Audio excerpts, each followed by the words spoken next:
রংপুরে গ্রাহকদের 1,20,00,000 টাকার বীমা দাবি পরিশোধ করেছে দেশের শীর্ষস্থানীয় বীমা company national life insurance PLC. গত 2 জানুয়ারি গঙ্গাচড়া উপজেলার গঞ্জিপুরে ভিন্ন জগৎ পার্কে আয়োজিত কোম্পানির এক উন্নয়ন সভায় এসব বীমা দাবি চেক হস্তান্তর করা হয়। অনুষ্ঠানে প্রধান অতিথি ছিলেন ন্যাশনাল লাইফ ইন্স্যুরেন্সের মুখ্য নির্বাহী কর্মকর্তা মোহাম্মদ কাজিমউদ্দিন। তিনি গ্রাহকের মাঝে বীমা দাবির চেক হস্তান্তর এবং ব্যবসা সফল কর্মীদের পুরস্কার বিতরণ করেন। এ সময় কাজিমউদ্দিন বলেন, আমরা ন্যাশনাল লাইফ ইন্স্যুরেন্স পিএলসি আমরা অত্যন্ত সততার সহিত অত্যন্ত সুনামের সহিত কাজ করে আসতেছি, আর আমরা সময় মতো দাবি পরিশোধ করছি।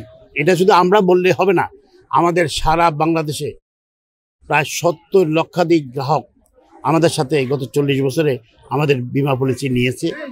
আপনি এখনো বর্তমানে আমাদের 30 লক্ষাধিক গ্রাহক বীমা পলিসি আমাদের সাথে বর্তমানে চালু রয়েছে, এবং আমরা যেখানে যেখানে বিনিয়োগ করছি অত্যন্ত সুরক্ষার মধ্যে আমরা বিনিয়োগ করেছি, যার কারণে ন্যাশনাল লাইফ আপনারা জানেন বাংলাদেশ নয় শুধু, আমরা দক্ষিণ এশিয়ার মধ্যে আমরা ছাপা gold award south Asia federation of accounts আমরা অর্জন করতে সক্ষম হয়েছি।